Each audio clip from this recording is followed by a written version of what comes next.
열왕기하 24장 18절부터 25장 7절까지 오늘 말씀 보겠습니다.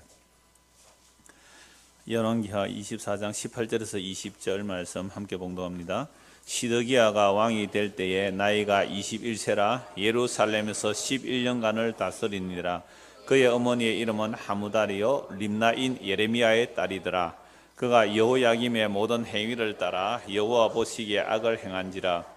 여호와께서 예루살렘과 유다를 진노하심이 그들을 그 앞에서 쫓아내실 때까지 이르렀더라. 시드기야가 바벨론 왕을 배반하니라. 아멘. 지난주에 여호야긴 왕에 대한 말씀을 보았습니다.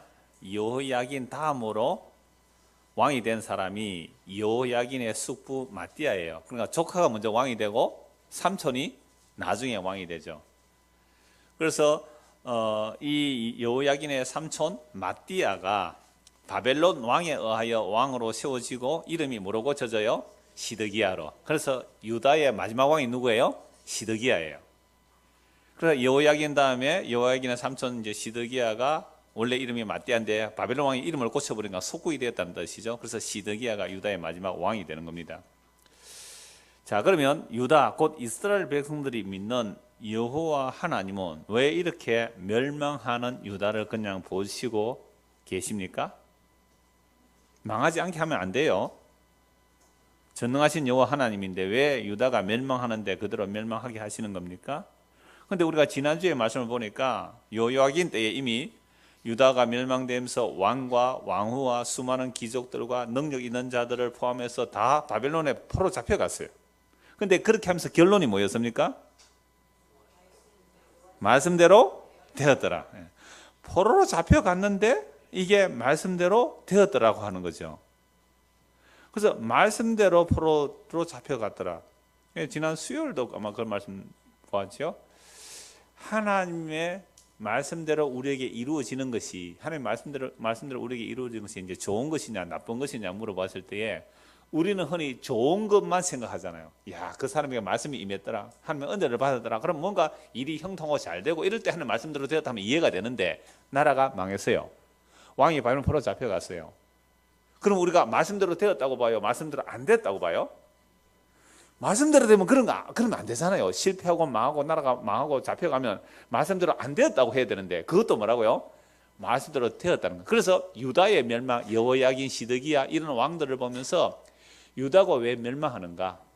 유다가 멸망하는 그 의미, 그 이유가 뭔지 오늘 첫 번째, 다음 주 두 번째, 그 다음 주 한 세 번째 이렇게 살펴볼까요? 시드기야. 지난주에는 여호야긴을 오늘 이제 시드기야도 이제 완전히 망하거든요. 여호야긴 때 1차로 막 왕이 잡혀가고 바벨론 포로 잡혀가는데 이 시드기야도 완전히 망해요. 이렇게 망하는 의미가 무엇인지 이제 살펴보려고 하는 겁니다. 오늘 본문 열왕기하 24장 18절에서 20절 방금 우리 같이 읽었는데요. 다시 살펴보면 이런 거예요. 시드기야가 왕이 된 나이가 몇 세요? 21세. 그 다음에 예루살렘에서 11년간 다스렸으니까 21 더하기 11 하면 얼마요? 32세에 이제 바벨론 왕에 의해서 죽임을 당하는 게 시드기야 왕인데요. 그의 어머니의 이름은 하무다리요 림나인 예레미야의 딸이더라라고 되어 있어요. 그래서 시드기야는 요시야의 셋째 아들입니다. 요시야 왕의 셋째 아들이고 여호아스 왕, 곧 살룸의 형이 되는데 그러니까 동생이 먼저 왕이 됐다는 말씀 드렸잖아요. 왜 동생이 먼저 왕이 되었어요? 친애국적이었다 그러죠. 친애국. 그래서 이 왕을 바벨론이 쳐도 폐위시키고 그 다음에 이제 여호아스를 왕으로 세우고 그 다음에 시드기야는 유다의 마지막 왕으로 기록이 되는데요. 그의 행위도 여호야김의 모든 행위를 따라 여호와 보시기에 악을 행했다고 기록하고 있습니다. 여호와께서 그 악을 행함으로 20절입니다. 여호와께서 예루살렘과 유다를 진노하심이 그들을 그 앞에서 쫓아내실 때까지 이르더라. 결국 유다가 멸망하면서 뭐 때문에 멸망하죠? 여호와의 진노하심이죠. 그래서 왕들이 잡혀가고 나라가 망하고 예루살렘 성이 파괴되고 영원한 하나님, 다윗에게 언약하실 때 영원한 왕위를 하겠다는 그 하나님의 언약이 담겨있는 예루살렘 성이 파괴되고 그 성전이 파괴되어 버린 거죠. 자, 이렇게 되었을 때에 과연 이것이 하나님의 말씀대로 된 것이냐? 과연 이게 하나님의 말씀대로 된 거냐? 이게 왜 무슨 의미로 이렇게 망하게 되었는가? 이렇게 생각을 하면서 말씀을 살펴봐야 된다는 거죠. 그래서 시드기야 왕 때는 완전히 이제 멸망을 하는데 25장 1절입니다. 시드기야 제9년, 그래서 왕이 될 때에 21세고 시드기야 9년이니까 왕이 된 지 몇 년이죠? 30년이죠. 네. 왕이 될 때 21세고 9년에 제9년 10째 달이니까 왕이 될 때 21세니까 지금 바벨론에 쳐들어온 것은 몇 년이에요? 30살이죠. 네, 30살. 그러면 11년 동안 왕이 되었으니까 앞으로 얼마 있다가 이제 망하는 거예요? 1년 정도. 자, 그러니까 이 시드기야가 왕이 되어 있었을 때에 누가 왕으로 세웠습니까? 바벨론 왕이. 자, 바벨론 왕이 시드기야를 왕으로 세운 이유가 뭘까요? 시드기야는 어느 편이다? 애굽이 아니고 친 바벨론이죠. 그래서 시드기야를 왕으로 세워놨는데, 그런데 이 예루살렘 성 안에 친 바벨론파가 득세를 할까요? 친 애굽파가 득세를 할까요? 친 애굽파가 득세를 해요. 왜냐하면 바벨론이 현재 지배하고 있잖아요. 그래서 친 애굽파가 득세를 하니까 시드기야 왕이 바벨론을 반영할 수밖에 없는 거예요. 그게 20장 끝에 보세요. 시드기야가 바벨론 왕을 뭐 했다고요? 배반. 그 시드기야를 누가 왕으로 세웠어요? 바벨론이 왕으로 세웠잖아요. 마띠아를 이름을 시드기야로 바뀌어서 봉주는 바벨론 왕이고 봉신이 시드기야예요. 그러면 시드기야 말 들어야 되잖아요. 근데 시드기야가 바벨론 왕의 말을 듣다가 왕을 배반해버린 거죠. 왜 배반했다고요? 친애굽의 유력한 자들이 많으니까 할 수 없이 친애굽 정책을 펼치니까 바벨론을 배반해버린 거예요. 그럼 바벨론은 어떻게 하겠어요? 쳐들어오는 거죠. 여러분, 이 이스라엘 역사를 보면 우리나라하고 참 비슷해요. 북한은 지금 어디를 의지하고 있어요? 중국, 친중국이죠. 남한은요? 친미국. 그러니까 나라가 어떻게 돼요? 짜게지가 있고 시끄럽고 이렇잖아요. 그죠? 이스라엘도 마찬가지예요. 친바벨론 파가 있고 친애굽파가 있어요. 그러니까 한국이 지금 왜 시끄러워요? 친미주의가 있고 또요? 종북 좌빨이 있고 또 극우 보수가 있잖아요. 둘이 싸우고 있단 말이죠. 둘이 싸우고 있어요. 그러면 사드가 들어와야 돼요? 안 들어와야 돼요? 사드가 들어와야 돼요? 안 들어와야 돼요? 사드가 들어와야 한다면 보수예요. 안 들어와야 한다면 진보예요. 그런데 사드가 들어옴으로 인하여 지금 우리나라는 경제적인 피해가 막 심해지고 있습니다. 개성공단 무너짐으로 지금 중소기업 거기 들어가서 얼마나 많이 힘들어요. 그 다음에 사드가 들어옴으로 인해 가지고 중국에서 뭐 하고 있습니까? 무역 제재를 막 가하고 있거든요. 관광객 안 보낸대요. 한국에 중국 관광객 1년에 한 500만 명 들어오는데 그들이 뿌리고 하는 돈이 얼마나 어마어마해요. 경제가 어려운데 이제 더 어렵게 되었어요. 그러니까 우리나라 같이 약한 나라는 지금 이게 미국 편에 서야 될지 중국 편에 서야 될지 모르는 거잖아요. 그럼 목사님은 어느 편입니까? 저는 예수 그리스도파예요. 저는 친미도 아니고 친중국도 아니고 나 보수도 아니고 전 좌파도 아니에요. 나는 오직 예수 그리스도파입니다.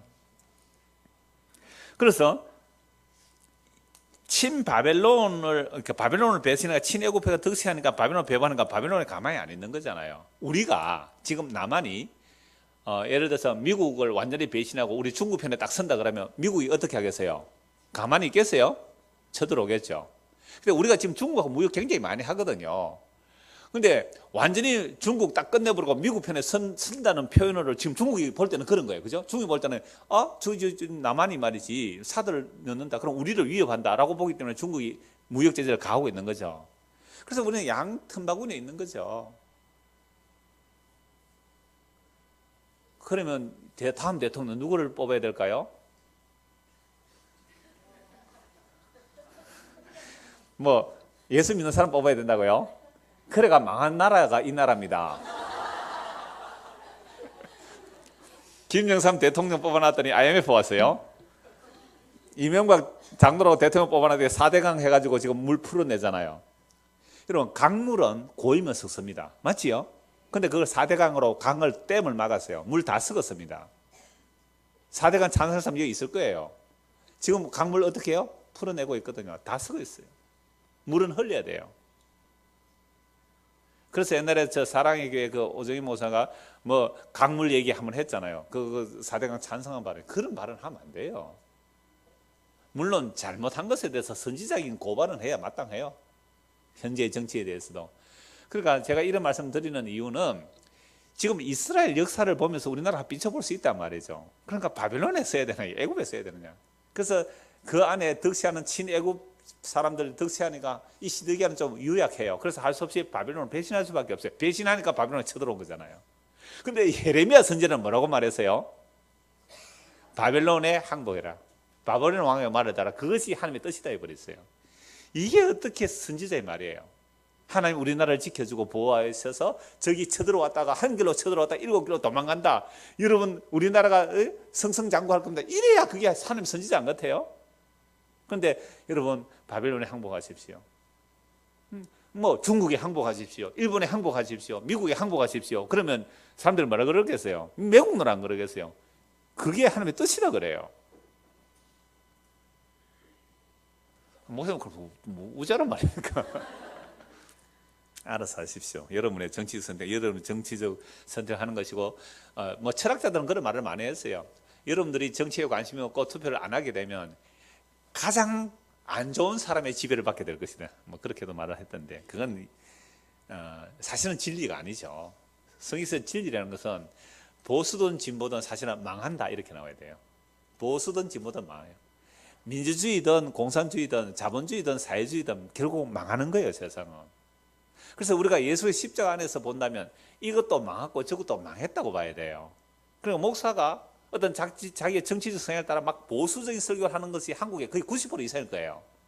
근데 또 자기 정치적 지향도에 따라 막 좌파적인 설교를 하는 사람이 있거든요. 그래서 그 사람은요, 지금 복음 전하는 자가 아니에요. 복음은 보수도 망합니다. 보수도 회개하고 예수 믿으세요. 당신들은 하나님을 믿지 않고 보수 쪽에서 예수 믿는 사람, 당신은 예수를 믿는 게 아니라 미국을 믿습니다라고 고발해야 되고요. 진보 쪽에 있는 사람 보고도 회개해요. 여러분들은 회개하고 예수를 믿어야 되는데 여러분들은 인본주의를 믿습니다. 사람이 근본된 체제입니다. 좌파가 그런 거거든요. 물론 우파도 마찬가지예요. 그렇게 고발하게 되고 우리는 자기 투표, 정치적 성향에 따라 우파에 투표를 하든지 좌파에 투표를 하든지 뭐 녹색당에 투표를 하든지 그건 상관없어요. 그러나 적어도 우리는 그런 것들이 결국 이어서 망한다는 사실을 알고 이미 십자가에서 망했다는 사실을 알고 망했다는 사실을 알고 예수의 십자가에 마음이 가야 되는 거죠. 그래야지 뭐 안에서 좌파나 우파나 싸움 안 해요. 교회 안에서도. 그러니까 그런 논의들 자체가 이미 성경에서 이 유다가 멸망하는 원인들 안에 그게 다 들어있다는 말이죠. 그러면 친애굽 쪽으로 친애굽파들도 누구 안 믿으세요? 하나님 안 믿잖아요. 친바벨론의 에레미야는 정치적인 의미가 아니었어요. 그런데 정치적으로 친바벨론에 돌아선 사람도 있거든요. 그들도 누구는 안 믿어요? 하나님 약속 안 믿는 건 똑같아요. 그래서 나라가 망해요. 그래서 오늘 유다 멸망의 원인을 지금 살펴보는 겁니다. 25장 1절 시드기야 제9년 10째 달 10일에 뭐 제9년 10째 달 10일에 이러니까 되게 뭐 어렵죠, 그죠? 그러니까 이게 무슨 얘기냐 하면 시드기야 왕이 된 9년 제9년 10째 달 10일이 뭐예요? 10월 10일이죠. 시드기야 왕이 된 9년째 10월 10일에 포위가 되어서 느부갓네살 왕이 모든 군대를 거느리고 예루살렘 시로 올라와서 그 성에 대해 진을 치고 주위를 토성을 삼해 포위됐죠. 토성을 쌓은 거죠. 그 성이 시드기야 왕 제11년까지 포위되었더라. 그 해 넷째 달 9일에 그럼 9년 10월 10일에 포위가 되어서 11년 4월 9일까지 포위를 당했기 때문에 해수로 몇 년이죠? 3년이에요. 9년, 10년, 11년, 3년이에요. 개월수로는요 18개월 동안이에요. 여러분 예루살렘 성은 요새화되어 있는 성이에요. 그러니까 동서남북 이렇게 되어 있는데 동서남쪽은 좀 이렇게 산성처럼 요새화되어 있어요. 요새화되어 있고 가보진 않았습니다. 지도 보고 하는 얘기니까. 그리고 북쪽은 산맥으로 연결되어 있어서 적이 잘 못 쳐들어오는 것이에요. 그러나 적들이 산을 삥 둘러서 산 위로 올라가서 북쪽을 쳐들어오면 천년적인 방어 요새가 없어요. 그래서 바벨론에 쳐들어올 때 성을 3년 동안 포위해 있다가 그 3년 동안 북쪽을 통해 어떻게 해요? 공격을 해 들어오니까 성이 함락되는 동시에 그 성 안에는 이미 3년 동안 포위되어 있으니까 양식이 밖에서 유입이 안 돼요. 그러니까 굶어 죽는 일이 일어나는 거죠. 아사 직전에 자기 자식을 삶아 먹는 일이 일어난다 이 말이죠. 그래서 3년 동안 포위되었더라. 3절 그 해 넷째 달 9일에 성중에 기근이 심하여 그 땅 백성의 양식이 떨어졌더라. 3년 포위하고 있으면 양식 떨어지잖아요. 그런데 이 창원시를 창원시 안에, 그러니까 저 뭐 동업이나 농사 짓는 데 말고 창원시 안을 완전히, 창원시는 이제 진해 마찬가지 포함되는데 옛날 창원시만 합시다. 진해 사는 사람 미안하지만 옛날 창원시만 하면 어디요? 저 39사 가는 그 길 막아버리고, 그죠? 그 다음에 요 안민고개 요 막아버리고, 저 진해 빠져가는 길 막아버리고, 그럼 세 군데 막으면 다 막히는 거죠. 마산 가는 길 막아버리고, 완전히 막아버리고, 일체의 외부의 양식이 유입되지 못하게 하면 창원 시민들 몇 달 살까요? 이마트 다 털려야 됩니다. 롯데마트 다 털리고, 롯데백화점 다 털리고, 완전히 딱 차단해서 포위를 돼 있다고 합시다. 산 못 넘어가요. 큰 길목 4개 막고 외부에서 양식이 안 들어온다면 창원시에 비축되어 있는 양식으로 얼마 버틸 수 있을까요? 이런 거 생각 한 번도 안 해봤죠? 참 믿음이 좋습니다, 여러분들. 한 몇 달 갈 것 같아요? 1년 가겠어요? 3개월, 한 3개월 정도 아마 가겠죠. 있는 거 다 잡아보면 한 3개월 갈 거예요. 그런데 18개월을 예루살렘 성이 완전 포위되었습니다. 양식이라는 양식이 다 날아가요. 먹을 게 없어요. 진짜 자식 잡아먹었다니까요, 이때. 이미 구약 사마리아, 북이스라엘 수도 사마리아가 여호람 왕 때 포위되어 있을 때, 아수르 왕에 의해서 3년 포위됐을 때 무슨 일이 일어나세요? 자식 잡아먹었거든요. 그래서 아줌마 둘이서 너무 배고는 오늘 내 자식 잡아먹고 내일 네 자식 잡아먹었는데 하루 잡아먹으면 배가 좀 부르니까 두 번째 아줌마가 자기 자식 숨기고 없다 하는 거예요. 그러니까 이 여자가 화가 나고 왕이시여 고발합니다. 이 여자가 내 자식을 잡은 이 여자가 자기 자식 안 내어놓으니까 왕이 재판해 주세요. 여호랑 왕의 속옷을 입고 여호와가 돕지 아니하는데 어떻게 내가 너를 도울 수 있느냐. 그래서 물가는 천정부지로 솟아나고 사람 잡아먹는 일이 일어나요. 창원시 딱 길 다 막고 전혀 못 나게 하고 한 6개월만 가둬 버리면 우리가 굶어 죽게 되는데 사람 안 잡아먹겠어요? 지금은 장담해. 나 사람 안 잡아먹을 거다. 근데 그때 가봐야 알아요. 얼라이브라는 실화가 있어요. 미식 축구단이 비행기 타고 가다가 저 뭐 히말라야 산가 안에 산에 추락을 했어요. 무전기 다 부서졌어요. 그래서 죽은 자들을 먼저 얼음에 묻어놨단 말이에요. 비행기 안에 비상양식이 다 떨어졌습니다. 어떻게 해요? 얼음에 파묻어 놓았던, 눈에 파묻었던 그 시체 뜯어서 먹었어요. 결국 그래서 나중에 구조대가 살아나왔단 말이에요. 실화예요, 이거. 자기 동료를 잡아먹었어요. 이런 일이 하나님의 백성이라는 이스라엘 역사 속에 북사마리아에서 일어났고 남유다에서 지금 3년 포위될 때 일어났단 말이에요. 아주 간단해요. 성이 굶주렸더라. 우리 그냥 벌로 읽어 넘어갔잖아요. 진짜 3년 한번 굶어보세요. 자기 자식도 잡아먹는다니까요. 떨어졌더라. 4절 그 성벽이 파괴되며 모든 군사가 밤중에 두 성벽 사이 왕의 동상 견문 길로 도망하여 성이 문에 북쪽에서 쳐들어오니까 비밀 통로를 따라 왕과 신하들이 갈대 도망합니다. 갈대인들이 그 성읍을 에워쌌으므로 그가 아라바 길로 갔더니, 아라바 길은 동쪽 그 사우디아라비아 가는 그 길인데 여리고 성으로 내려가는 길로 그걸로 따라가 도망갔는데 갈대 군대가 그 왕을 뒤쫓아가서 여리고 평지에서 여리고 성으로 가는 그 길로 내려갔죠. 여리고는 낮은 지역이니까 군대가 쫓아가서 그를 따라 잡음에 왕의 모든 군대가 그를 떠나 흩어진지라. 왕과 함께 도망가다 왕 잡히니까 왕의 군대들 다 도망갔죠. 그들이 왕을 사로잡아 그를 림나에 있는 바벨론 왕에로 끌고 가며, 그러니까 림나는 바벨론 군대의 총사령관 본부가 있는 곳이죠. 여기 바벨론 왕이 친히 와 있었어요. 군대 장관이 포위하러 왔고요. 그래서 왕에게로 시드기를 끌고 갑니다. 그들이 그를 신문하니라. 무엇을 신문했을까요? 네 왜 배신했느냐? 네 왜 배신했느냐? 여러분 예레미야 선지자는 배신하라 그랬어요? 안 그랬어요? 하지 말라 그랬어요. 근데 배신함으로 바벨론에 쳐들어온 거죠. 그들이 시드기야의 아들들을 그의 눈앞에서 죽이고, 여러분 눈앞에 여러분의 아들 둘이를 잡아 죽인 거예요. 눈 벌쩍 뜨게 해놓고. 시드기야의 두 눈을 어떻게 해요? 빼고. 이거 옛날 영화에 보면, 유다밀 영화를 보면 바벨론 왕이 와서 두 아들을 죽이고 눈을 어떻게 빼요? 칼로 눈을 꺼버려요. 직접 바벨론 왕이 영화에서 그래요. 여러분 차라리 눈을 뽑아놓고 자식을 죽이든지, 자기 눈앞에서 뻔히 보는 데서 자기 아들 둘이 죽여놓고 칼로 그 시드기의 눈을 끄어버려요. 영화에서 그래요. 눈이 뽑히는 거죠. 얼마나 끔찍스럽습니까? 시드기의 두 눈을 뽑고, 성경이 이런 내용을 사실대로 기록하고 있다니까요. 뽑고 노사슬로 그를 결박하여 바벨론으로 끌고 갔더라. 이게 유다의 멸망이고 시드기야 왕의 멸망이에요. 도대체 하나님께서 자기 백성 왜 이렇게 하십니까? 이 멸망을 통해 우리에게 무엇을 계시하고자 하십니까? 이렇게 질문을 해봐야 되잖아요. 여러분, 하나님 우리를 지켜줍니까? 안 지켜줍니까? 지켜준다 그래요. 보호해 주신다 그래요. 시편 91편에 보면 하나님 우리를 얼마나 철두철미에 지켜주는지 몰라요. 그런데 놀랍게도 지켜준다는 그 문자를 사탄이 예수님께 그대로 사용해요. 천사가 너의 발을 보호하리니 하나님 널 지켜줄 거다. 다치지 않은 성령에 뛰내리라. 그러니까 문자적으로 적용해서 하나님 우리를 보호하고 지켜준다는 문자적으로 적용하면 그게 사탄의 설교가 되는 거예요. 너무 무서워요. 그럼 하나님께서 도대체 뭘 지켜주는 거예요? 뭘 지켜주는 거예요? 예수 그리스도의 생명에서 끊어지지 않도록 지켜주는 겁니다. 그래서 로마서 8장에 보면 환난이나 핍박이나 위험이나 적신이나 칼이나 죽음이나 현재나 장래나 그 어떤 것이 다 오는 거예요. 우리가 날마다 도살당할 양처럼 끌림을 받아가요. 그러함에도 뭐에서는 안 끊어져요? 예수 그리스도 안에 있는 하나님의 산에서 끊어지지 않는 이것을 지켜준다 그래요. 이걸 보호해 준다 그래요.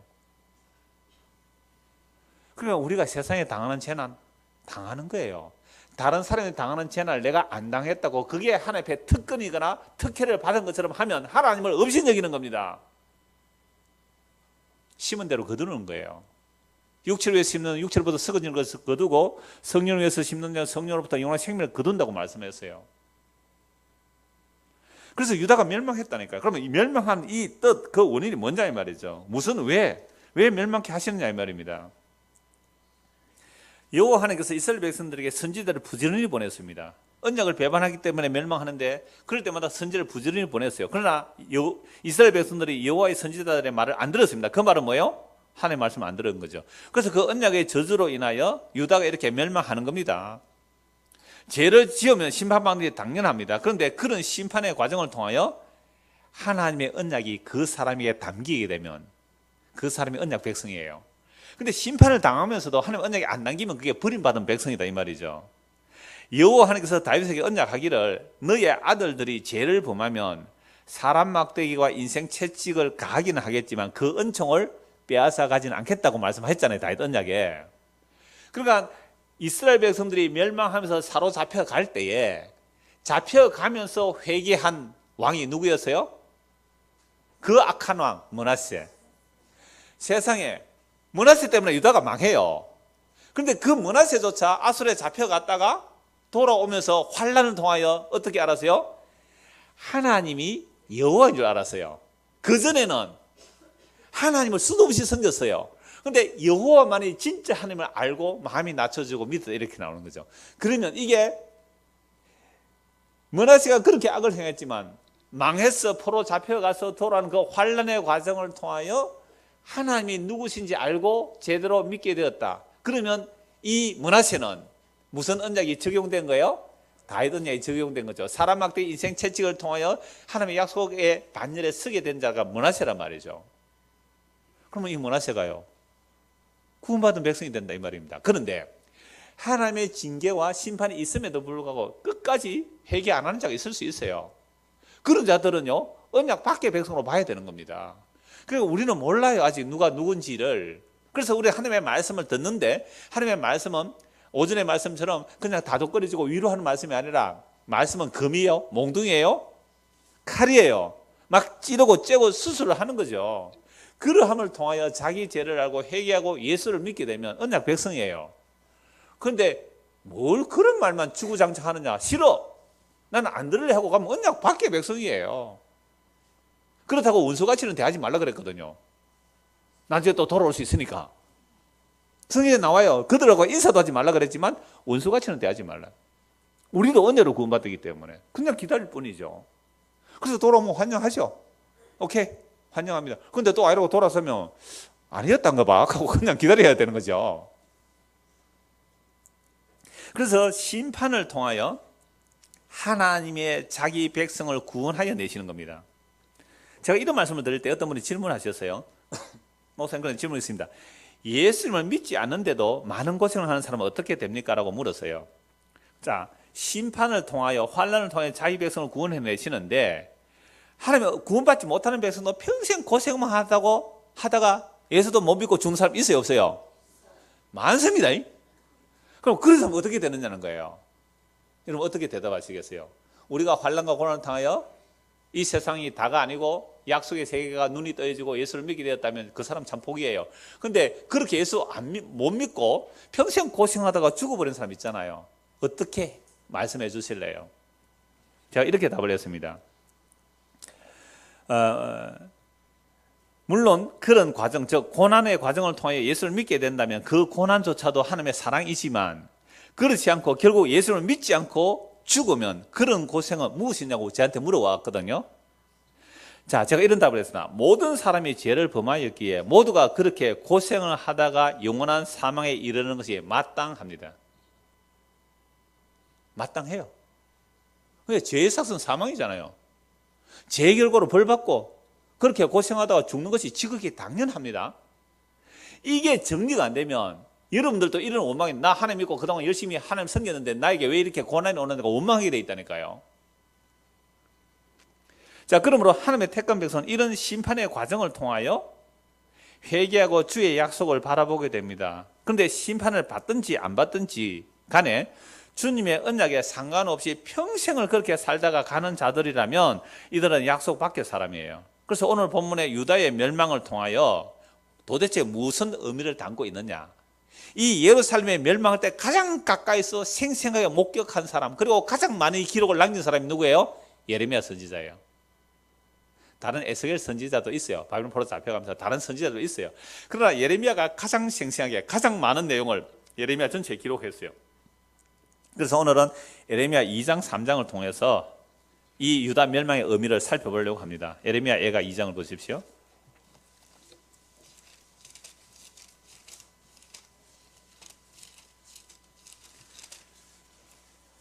예레미야 선지자 별명이 뭐죠? 눈물에서. 왜 눈물 흘렸을까요? 예루살렘의 멸망을 눈으로 봤거든요. 그리스의 영이 임하여 예레미야가 탄식하는데 제가 다 읽을까요? 1장 2장 거의 다 읽을 겁니다. 슬프다 이 성이여, 전에는 사람들이 많더니 이제는 어찌 그리 적막하게 앉았는고, 전에는 열국 중에 크던 자가 이제는 과부같이 되었고, 전에는 일방 중에 공주였던 자가 이제는 강제 노동을 하는 자가 되었다. 그럼 우리가 열왕기 하를 보고 예레미야를 읽으면 그냥 눈앞에 선하게 와닿아요. 그죠? 지금 시드기야가 눈이 뽑히고 잡혀갔잖아요. 왕과 귀족들이 잡혀갔잖아요. 성이 파괴되었습니다. 짐승들이 뛰어노는 폐허가 되어버렸단 말이에요. 그런 상황에서 예레미야의 이 말씀을 읽으면 그냥 읽으면 봐도 다른 설명이 없어도 눈에 선하게 그림으로 드러날 거예요. 한번 보십시오. 2절, 밤에는 슬피 우니 눈물이 밤에 흐름이여 사랑하는 자들 중에 그에게 위로하는 자가 없고 친구들도 다 배반하여 원수들이 되었도다. 나라 망할 때 되면요 다 이렇게 되었죠. 유다는 환난과 많은 고난 가운데 사로잡혀 갔도다. 그가 열국 가운데서 거주하면서 쉴 곳을 얻지 못하며 그를 핍박하는 모든 자들이 궁지에서 그를 뒤따라 잡았도다. 시온의 도로들이 슬퍼하며 절기를 지키러 나아가는 사람이 없음이로다. 예루살렘 성전이 파괴되어 버렸습니다. 절기 때마다 수많은 사람들이 성전을 해가 찬송하며 올라갔던 그 길이 적막하게 되었습니다. 아무도 예배드리러 갈 수가 없잖아요. 성전도 파괴되어 버렸는데요. 모든 성문들이 적막하며 제사장들이 탄식하며 처녀들이 근심하며 시온도 공고를 받아도다. 그의 대적들이 머리가 되고 그의 원수들이 형통하면 그의 죄가 많으므로 여호와께서 그를 공고하게 하셨습니다. 어린 자녀들이 대적에게 사로잡혔도다. 딸 시온의 모든 영광이 떠나가며 그의 지도자들은 꼴을 찾지 못한 사슴들처럼 뒷쫓는 자 앞에서 힘없이 달아나도다. 예루살렘이 환난과 유리하는 고통을 당하는 날에 옛날의 모든 즐거움을 기억하였으며 그의 백성이 대적의 손에 넘어졌으나 그를 돕는 자가 없었고 대적들은 그의 멸망을 비웃는도다. 예루살렘이 크게 범죄함으로 조속거리가 되었으니 전에 그에게 영광을 돌리던 모든 사람이 그의 벗어섬을 보고 업신여기며 그는 탄식하며 물러가는도다. 그의 더러운 것이 그의 옷깃에 묻어 있으나 그의 나중을 생각하지 아니하며 그러므로 놀랍도록 낮아져도 그를 위로할 자가 없도다. 여호와여, 원수가 스스로 큰 채오니 나의 환난을 감찰하소서. 대적이 손을 펴서 그의 모든 보물을 빼앗았나이다. 주께서 이미 이방인들을 막아 주의 성에 들어오지 못하도록 명령하신 그 성소에 그들이 들어간 것을 예루살렘에 보았나이다. 이방인들은 예루살렘 성에 못 들어가요. 이방의 뜰까지 못 가요. 그런데 이방이 쳐들어와서 예루살렘 성전을 파괴해버렸습니다. 금은 보석을 다 빼앗아가 버렸어요. 주여 이렇게 되었나이다. 이게 어떻게 눈물 안 흘리고 말할 수 있는 내용이에요. 그리스도의 영이 임하여 이 계시의 말씀을 남길 때 눈물 흘리면서 예레미야가 이 계시의 말씀을 남기고 있는 겁니다. 이걸 애가 슬픈 노래로 부르고 있는 거죠. 그러면 왜 예루살렘이 이렇게 멸망했습니까? 멸망한 이유는 언약의 배반이죠. 그래서 오전에도 신명기 잠시 말씀을 드렸는데 신명기 말씀을 한번 찾아봅시다. 신명기 28장입니다.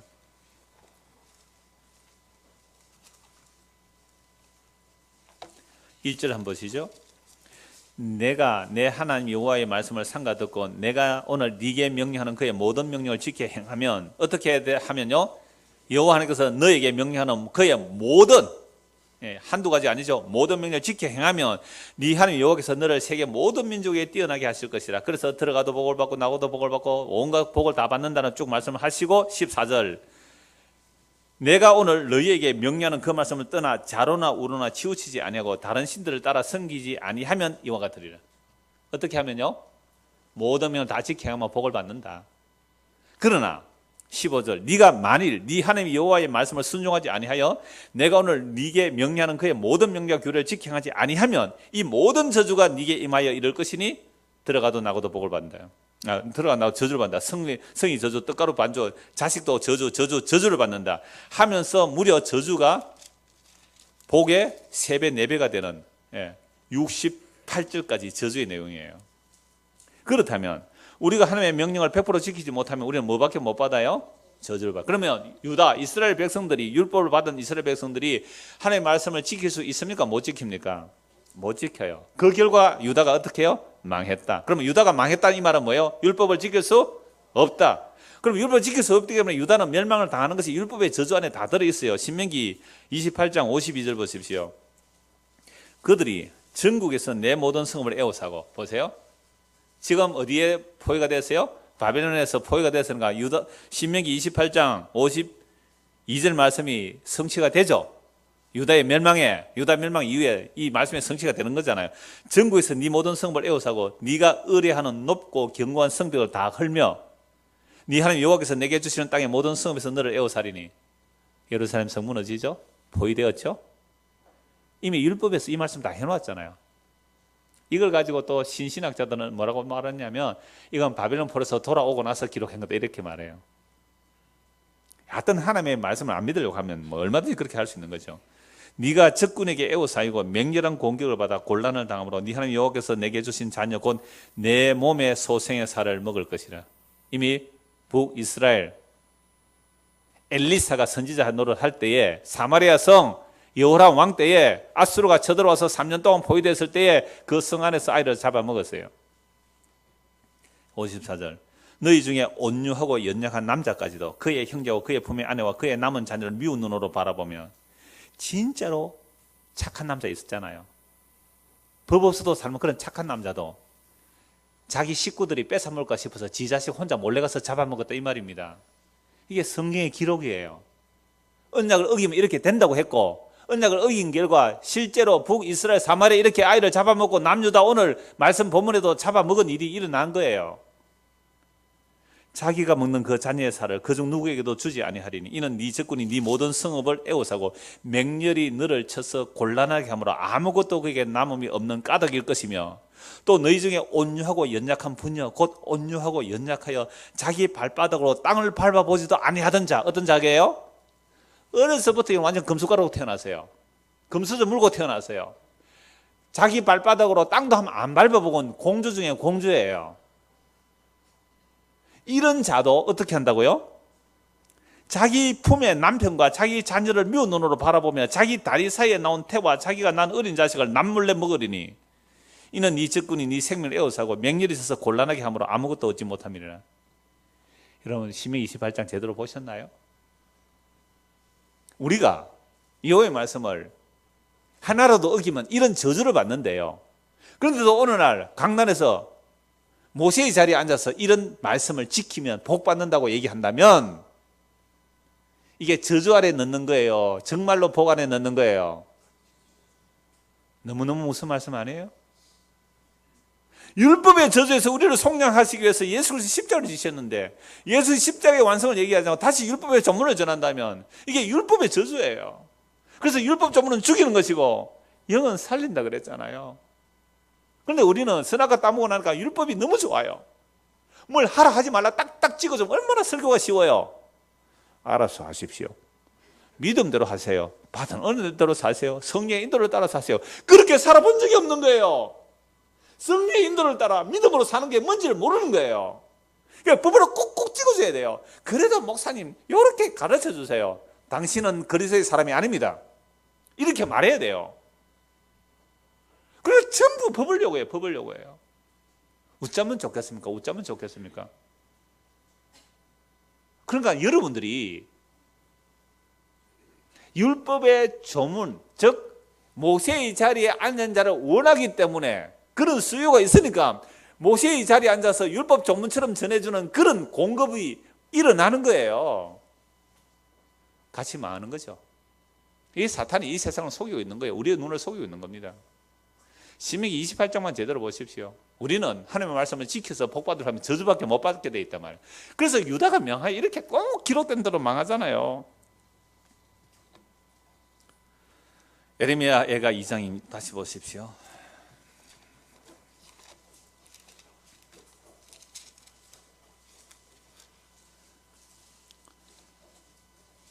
11절입니다.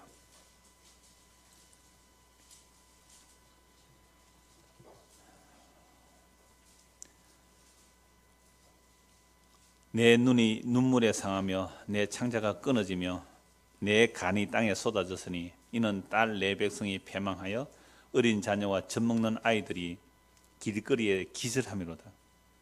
여러분 방금 우리가 열왕기하 25장 그 3절에 예루살렘 성이 줄인지라 양식이 떨어진지라, 그게 그냥 한 글자 한 글자로 한 문장으로 되어 있지만 양식이 줄어지면 어떻게 돼요? 이런 일이 실제로 일어나잖아요. 예레미야는 이거 다 목격한 거예요. 어린 자녀와 젖먹는 아이들이 성읍 길거리에서 기절함이라. 왜요? 먹을 양식이 없어요. 엄마가 먹을 양식이 없으니까 엄마 젖이 안 나와요. 그러니까 젖먹이 아이들이 기절해서 자빠지는 거예요. 지금도 이 세계에 1분에 수십 명씩 먹을 것을 굶주려 죽는 아이들이 많아요. 그래서 저희도 셋째 딸이 있어요. 암이라고. 한 달에 3만 원 보내요. 그 아이가 제법 컸더라고요. 최근에 한 1년 만에 2년 만에 사진을 보내왔는데 아주 건강히 잘 컸어요. 한 달에 3만 원이면 그 아이들 한 명 입양할 수 있어요. 우리도 옛날 6.25 전쟁 때 그렇게 도움을 받아 큰 아이들 많아요. 형편 되시면 그런데도 하세요. 괜찮아요. 저는 아이들의 교육상으로도 일부러 그렇게 해요. 그래서 너희도 한 달에 5천 원씩 내라. 엄마 만 원, 아빠 만 원, 너희는 5천 원씩 내라. 한씩 띠먹고 그래요. 그래서 내가 또 받아내죠. 그러면 그냥 교육상 내놔라.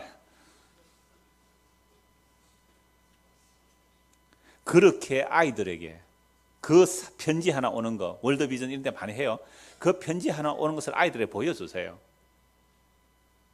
먹는 것에 투정하고 입는 것에 투정하면 이 아이들이 굶어 죽어가는 것을 바라고 하세요. 우리나라도 50년 전에 그렇게 굶주렸어요. 먹고 배불러지니 하나님도 모르고 은혜도 모르고 전부 자기가 신이 되어 그렇게 살아가요. 정말 배불러요. 재직회 할 때 말씀드렸잖아요.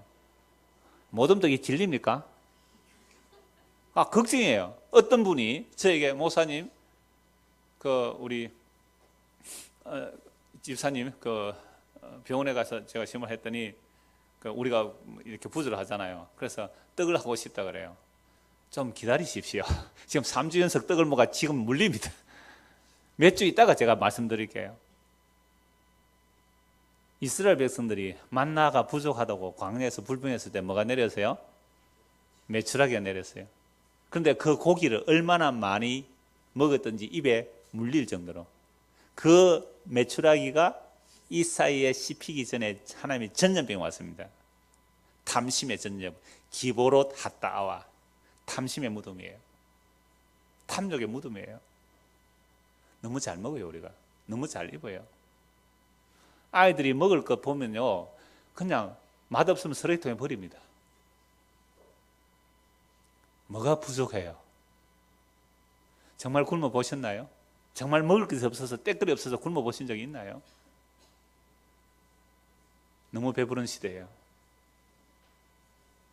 3년 동안 굶주리니까 자기 자식을 잡아먹는데요.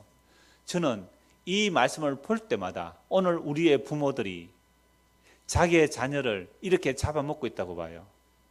어떤 의미에서? 먹을 양식이 없는 게 아니에요. 입을 옷이 없는 게 아니에요.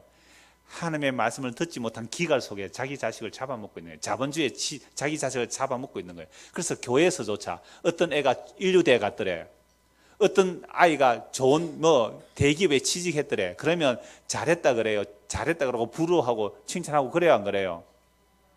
그게 무슨 예수 믿는 거예요. 인류대학 못 가고 대기업에 취직 못하고 결혼도 돈이 없어서 빨리 못하고 있으면 마치 안 된 것처럼 실패한 것처럼 보고 있잖아요.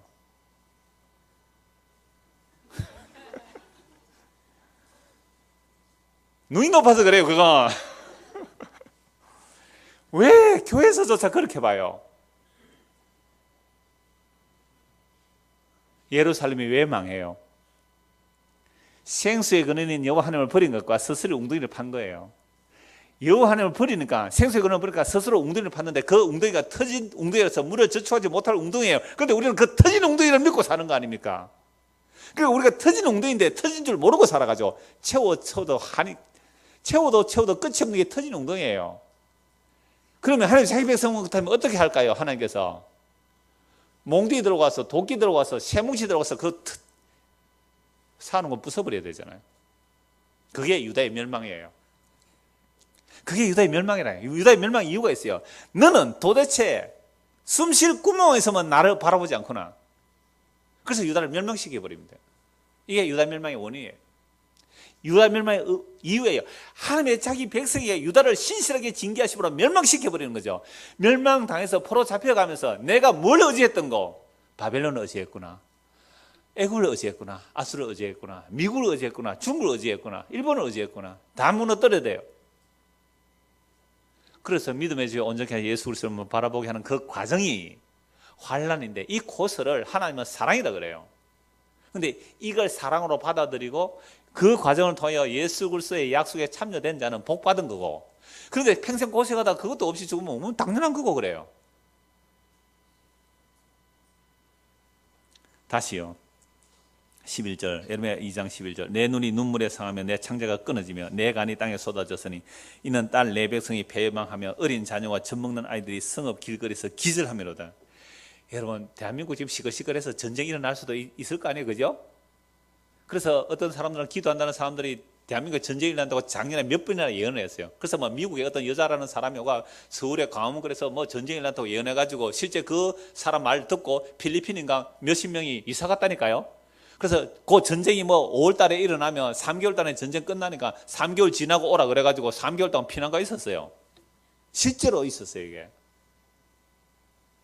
그럼 전쟁이 나면 어디 갈래요? 실제로 전쟁이 나면 완전히 요즘은 포탄들이 많아가지고 그냥 초토화되는 거죠. 굶주릴 거예요. 그러나 그것보다 더한 고통이 오늘 이 시대라. 저는 오늘 이 시대 더 고통이에요. 무슨 고통이에요? 생명의 말씀을 듣지 못하는 기갈이에요.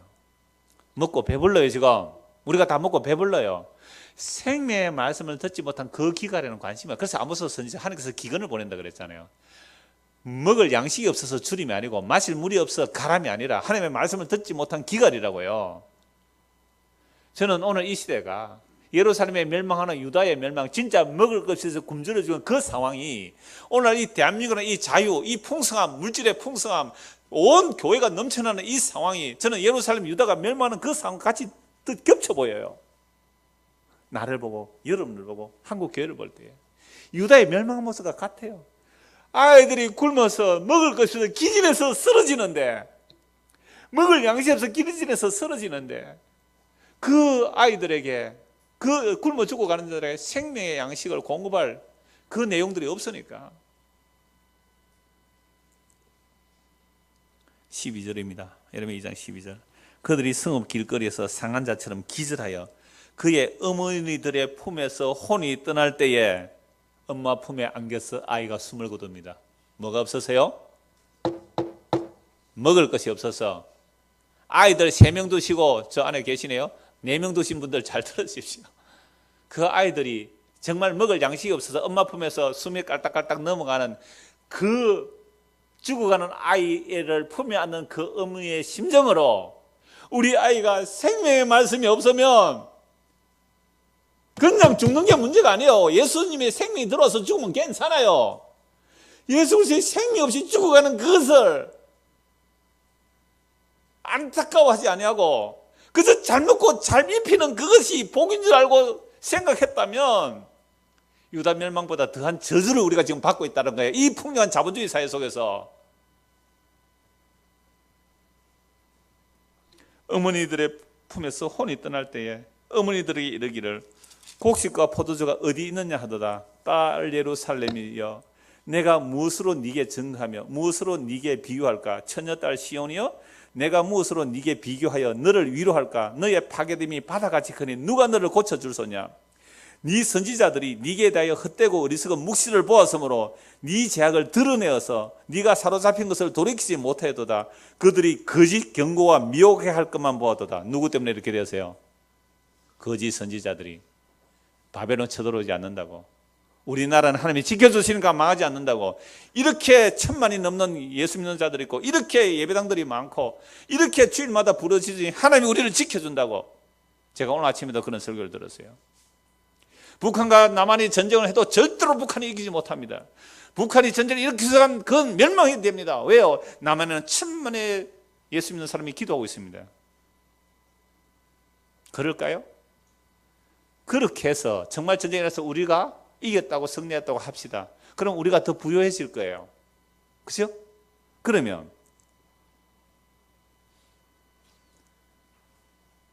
이런 말씀을 통하여 우리의 아이들이 정말 생명의 양식에 줄어가고 있는 것을 보지 못한다면 이 멸망과 다를 바가 없느냐. 더 심한 거죠. 그게 바로 14절에 내 선지자들이 네게 대하여 헛되고 어리석은 묵시를 보았으므로, 하나님 잘 믿으면 성공합니다, 부자 됩니다, 이런 헛된 묵시를 보았다면 그걸 좋아했어요. 보았으므로 네 죄악을 드러내서 네가 사로잡힌 것을 돌이키지 못하더라. 그들이 거짓 경고와 미혹하게 할 거면, 예레미야는 바벨론 항복하는 게 하나님 뜻이라 했는데 바벨론이 망한다고 거짓 선지자들의 말을 듣고 바벨론을 배반했어요. 그래서 나라가 망해버린 거잖아요. 거짓 선지자들의 말은 언제나 달콤해요. 언제나 좋아요. 희망이 있어요. 비전이 보여요. 야, 이렇게 하면 성공하겠구나. 15절 모든 지나가는 자들아 다 너를 향하여 박수치며 딸 예루살렘을 향하여 비웃고 머리를 흔들며 말하기를 온전한 영광이라 모든 세상 사람들의 기쁨이라 일컫던 성이 이 성이냐며 얼마나 비참하게 무너졌어요. 네 모든 원수들은 너를 향하여 그들의 입을 벌리며 비웃고 이를 갈며 말하기를 우리가 그를 삼켰도다. 우리가 바라던 날이 과연 이 날이라. 우리가 얻기도 하고 보기도 하였도다 하도다. 여호와께서 이미 정하신 일을 행하시고 옛날에 명령하신 말씀을 다 이루셨으며, 시므이 28장 봤죠? 그래서 성이 망하고 아이를 잡아먹죠. 긍휼히 여기지 아니하시고 무너뜨리사 원수가 너로 말미암아 즐거워하게 하며 내 대적자들의 뿔로 높이 들리게 하셨도다. 그들의 마음이 주를 향하여 부르짖기를 딸 시온의 성벽아 너는 밤낮으로 눈물을 강처럼 흘릴지어다. 스스로 쉬지 말고 내 눈동자를 쉬게 하지 말지어다. 저는 이 말씀 볼 때마다 옛날에 부산에서 아마 서북에 다니는 할머니들이에요. 이 말씀을 그냥 A4 용지에 아무것도 이 말씀만 적어서 길거리에 나눠주더라고요. 그래서 이 말씀이 아주 지금도 마음에 왔는데, 너는 밤낮으로 눈물을 강처럼 흘릴지어다. 스스로 쉬지만 내 눈동자를 쉬게 하지 말지어다. 오늘 우리가 우리의 자녀를 품에 안고 뭘 기도해야 되겠어요? 초저녁에 일어나 부르짖을지어다. 네 마음을 주의 얼굴 앞에 물소도 할지어다. 갓길 어귀에서 주려 기진한 내 어린 자녀들의 생명을 위하여 주를 향하여 손을 들지어다 하였도다. 여호와여 보시옵소서. 주께서 누구에게 이같이 행하셨는지요? 여인들이 어찌 자기 열매 곧 그들이 낳은 아이들을 먹어오며 제사장들과 선지자들이 어찌 주의 성소에서 죽임을 당하리오까? 지금 여자가 낳은 자기 자식을 어떻게 했다고요? 먹고 있다는 거 아닙니까? 어찌 이런 일이 일어납니까? 어떻게 선지자와 제사장들이 그 성소에서 여러 성소에서 죽임을 당합니까? 늙은이와 젊은이가 다 길바닥에 엎드러졌사오니 내 처녀들과 내 청년들의 칼에 쓰러졌나이다. 주께서 주의 진노의 날에 죽이시되 긍휼히 여기지 아니하시고 도륙하셨나이다. 주께서 내 두려운 일들을 사방에서 부르시기를 절기 때 무리를 부름같이 하셨나이다. 여호와께서 진노하시는 날에는 피하거나 남는 자가 없나이다. 내가 낳아 기르는 아이들을 내 원수가 다 멸하였나이다. 지금 열왕기하 25장 예루살렘 3년 포위되었다, 양식이 줄였다는 것을 예레미야는 이렇게 생생하게 이렇게 슬픈 노래로 남겨놓았어요. 오늘 우리 보고 읽으라고. 3장입니다. 여호와의 분노의 매로 말미암아 고난을 당한 자는 나로다. 여호와의 분노로 말미암아 예루살렘이 멸망하는데 이 고난이 예레미야 선지자 자신의 고난으로 와요. 이게 그리스도의 영이 임한 자들의 고난이에요. 그리스도의 영이 예레미야에게 임하니까 이 말로 책망하니까 백성들에게 매맞고 감에 갇히고 구덩이에 빠뜨리고 죽이려고 했어요, 예레미야를. 그런데 거짓 선지자들은요, 바벨론이 안 쳐들어온다, 안 쳐들어온다, 안 쳐들어온다, 쳐들어왔어요. 포기했습니다. 나라 망했어요. 그러니까 뭐라고 해요? 2년 만에 돌아온다 그랬어요. 2년 만에. 여러분, 2년 만에 돌아오는 게 좋아요? 70년 만에 돌아오는 게 좋아요? 70년 내가 살아있어야 죽을지도 모르는데 2년 만에 돌아오면 희망이 있잖아요. 2년 만에 돌아온다, 2년 만에 돌아온다. 거짓 선지자들이에요. 그 예레미야가 이 고난이 자기에게로 다가오는 거죠. 자기 고통으로 보는 겁니다. 그래서 오늘 이 땅의 교회를 여러분 욕할 이유 하나도 없어요. 제가 비판적으로 말하지만 여러분들이 한국 교회를 욕할 이유가 하나도 없는 것이 우리가 그 교인이잖아요. 그죠? 우리가 그 교인이잖아요. 우리가 그렇게 만든 거예요. 우리의 수요가 그랬단 말이에요. 교회 왜 왔어요? 뭐 하려고 교회 왔어요? 우리의 썩어 빠질 그 엉터리 같은 그 수요를 달라 하니까 거짓 선지자들이 우주선처럼 일어나서 모세의 자리를 펼쳐놓고 저주의 말씀을 퍼붓는데 아멘 아멘 했단 말이에요. 그래서 유다가 멸망한 겁니다. 그래서 유다가 멸망한 거예요. 진짜 선지자의 말을 안 들었습니다. 때리고 돌로 치고 죽여버렸습니다. 진짜 선지자들은. 가짜 선지자는 400명이었어요. 미가의 1명이었습니다. 400대 1이었어요. 전부 다 이깁니다. 승리합니다. 왕이여 올라가서서 성공할 겁니다. 미가의 한 선지자는 당신 가면 죽습니다. 뺨을 치면서 시드기야가 미가의 뺨을 치면서 야 이놈아, 여호와 영이 우리를 떠나서 어떻게 너 같은 놈에게 말해? 우리 400명에 봐라. 이놈아, 너 아니다. 시대에 뺨 맞고 말합니까? 너 죽을 것이래. 너 원래 죽는다. 죽어버렸어요. 왕, 당신 올라가서 죽는다. 아합 안 그래 죽잖아요. 그러한 유다, 북이스라엘 남자 똑같아요. 그래서 멸망했단 말이에요. 그 멸망의 고통을 객관적으로 파자가 너가 고래 망하지 이거 아니에요. 복음 전한다는 사람들이 또 복음 말하는 사람이 그런 식으로 보면 안 돼요. 애통과 긍휼이 내 창자가 끊어지지 내 간이 끊어지지 회개해야 돼요. 한국에 누가 그렇게 만들었는데? 우리가 만들었는데.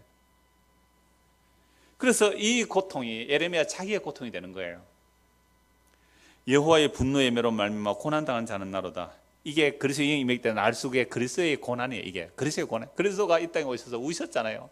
예루살렘을 보고 우셨잖아요. 예루살렘아 예루살렘아 어미 닭이 뼈아리를 모으듯이 내가 너희를 모으려고 한 적이 얼마나. 그러나 너희가 원치 않았도다. 내가 부지런히 선지자를 보냈건만 너희는 그들을 돌로 치고 성전에서 죽인 사가로부터 아벨의 피까지 이들이 너희들이 다 돌아가리라. 그래서 그 선지자 예수 그리스도 그분조차 죽여버린 게 예루살렘이었잖아요. 이 땅에 예수님 오시면 어떻게 될까요? 이 땅의 교회들이 예수님을 환영할까요? 2000년 전에 오신 그 예수님의 모습으로 이 땅에 다시 오신다면 과연 그 예수님을 우리가 환영하고 받아들일까요? 돌로 쳐 죽일까요? 성경은 너무나 분명해요. 모세의 수군만 벗겨지고 잘못된 번정신의 수군이 벗겨지고 십자의 복음이 비춰지면 성경은 너무나 선명하고 명백하게 보여요. 그를 몰라서 안 해요. 여호와의 분노의 매로 말미암아 고난당한 자는 나로다. 나를 이끌어 어둠 안에서 걸어가게 하시고 빛 안에서 걸어가지 못하게 하셨으며 종일토록 손을 들어 자주 나를 치시는도다.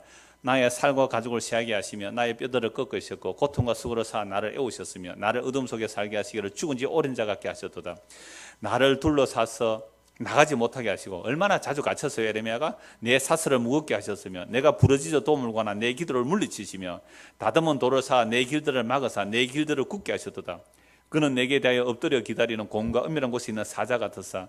나의 길들을 치우치게 하시며 내 몸을 찢으시며 나를 적막하게 하셨도다. 활을 당겨 나를 화살의 관역으로 삼으시며 화살통에 화살로 내 허리를 맞추셨도다. 나는 내 모든 백성에게 조롱거리 곧 종일토록 그들의 노랫거리가 되었도다. 하나님의 참된 선지자의 말씀을 전하는데 종일토록 뭐가 되었다고요? 조롱거리가 되었습니다. 여러분들 조롱거리 되세요? 사람들에게 예수를 전할 때 조롱거리 당해보셨어요? 나를 선 것들로 배불리시고 숙으로 취하게 하셨으면 조약들로 내 이들을 꺾으시고 죄로 나를 덮으셨도다.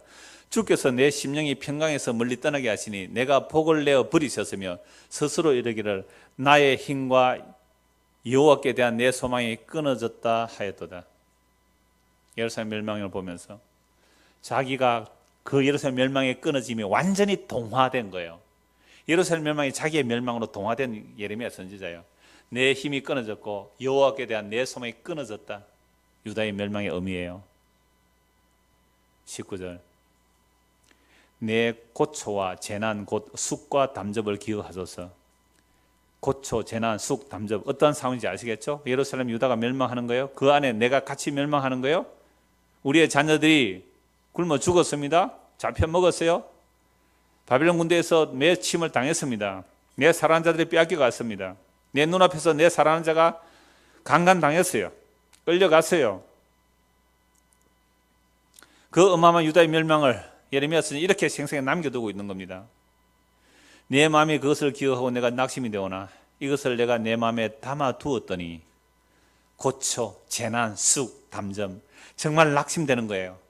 끊어졌어요. 망했어요. 그런데 그것을 마음에 담아두었더니 그것이 오히려 나의 소망이 되어 사오면 여호와의 인자와 긍휼이 무궁하심으로 우리가 진멸되지 아니함이니이다.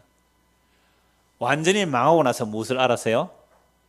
여호와의 인자와 긍휼이 무궁하심으로 우리가 진멸되지 않았다. 그러면 우리는 뭐 해야 마땅합니까? 진멸되어야 마땅합니다. 언약의 저주를 다 진멸되어야 마땅한데 우리가 그렇게 망했는데도 진멸되지 않는 이유는 무엇 때문에요? 여호와의 인자와 긍휼이 무궁하심으로. 23절 이것들이 아침마다 새로우니 주의 성실하심이 크시도소이다. 날마다 주의 인자와 긍휼이 크세요. 여러분 어제 하루 오늘 아침에 눈 뜰 때 이런 생각 해보셨어요? 하나님께서 오늘도 인자와 긍휼이 크심으로 이 창조세계를 아직도 붙들고 계시군요. 날 회개하라고. 이 창조세계에서 잘 먹고 잘 살라고 살려주신 게 아니라 이 창조세계가 끊어지지 않았으니까 아직도 주의 인자와 긍휼이 크세요. 해를 지으시네 감사라 그 인자심이 크시도다. 달을 지으시네 감사라 그 인자심이 크시도다. 별을 지으시네 감사라 그 인자심이 크시도다. 창조의 세계를 아직도 붙들고 있는 이유는 불사르기 위해서 보존되는 이 창조의 세계 속에 자기 택한 백성이 회개하고 돌아올 때까지 기다리고 계시니까 인자와 긍휼이 크신 거예요. 하늘의 해와 달과 별들은 무너져 내립니다. 결국 무너질 거예요. 그런데 그것이 아직까지 유지된다는 말은 이 창조 세계 속에 있는 이 피조 세계 속에 있는 하나님의 자기 백성들이 하나님의 인자와 긍휼을 알고 돌아오라고 아직도 기다리고 계세요. 왜 아직 재림이 안 됐느냐고요? 오늘 저와 여러분들이 회개하고 예수 믿을까지 기다리시는 겁니다. 그래서 주의 오래 참으심이 구원이 되세요. 안 그러면 유다가 멸망한 것처럼 이미 끝났던 나라예요. 끝났던 우리들이에요. 그래서 세상을 볼 때에 왜 멸망받아 마땅한지, 왜 이 세상에 불태워지 마땅한지를 알면 알수록 주의 긍휼과 자비를 바라볼 수밖에 없는 거예요. 주의 긍휼과 자비로 내가 망하지 아니하였나이다. 주의 인자와 긍휼이 무궁하심으로 그 영원하신 언약 때문에 내가 멸망하지 않고 오늘도 회개의 기회를 얻었나이다 하고 새벽마다 아침마다 주의 인자와 성실을 찬송하는 거예요. 아침마다 새로운 주의 성실이 크십니다. 이게 구원받은 백성들의 찬송이에요. 주의 인자는 끝이었고 주의 자비는 무궁하며 끝에 한번 합시다. 주의 인자는 무궁하며 주의 자비는 끝이었고 이것이 아침마다 새로우니 주의 성실이 크시도소이다. 이게 구원받은 자의 찬송이란 말이에요. 몇 점만 더 보죠. 내 심령에 이르기를 여호와는 나의 기업이시니 그러므로 내가 그를 바라리라 하도다. 그러면 주님을 바라는 자는 어떻게 해요? 기다리는 자들에게나 구하는 영혼들에게 여호와는 선하시도다. 사람이 여호와의 구원을 바라고 잠잠히 기다림이 좋도다. 사람은 젊었을 때 멍에를 매는 것이 좋으니 혼자 서서 잠잠할 것은 주께서 그것을 그에게 메우셨습니다.